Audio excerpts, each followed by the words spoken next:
بتعلم المقرونة من حوالي 13 سنة.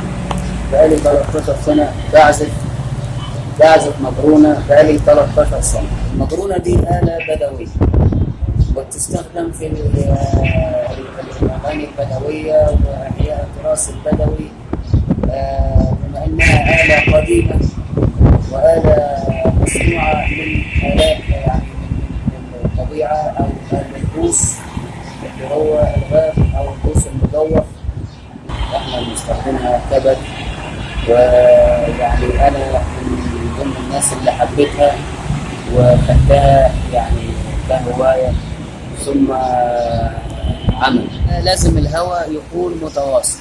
ازاي؟ ان انا بتنفس وفي نفس الوقت النفخ مستمر، فده بيتركز على حركة النفس. اذا انا بجيب من الهواء من البطن او من الرئتين فبقدر اوقفه بحيث ان انا مخزن في الفم هواء. حروف بتبدأ من تحت، من حاجة يعني لو تركز على اللي تحت خالص اسمه الرصد في المقرونة. فمقام الرصد لازم يكون كل مقفول، وابتدي اقول الحروف على حسب النوتة الموسيقية اللي في الودن او اللي هي موجودة قدام بالنسبة لي.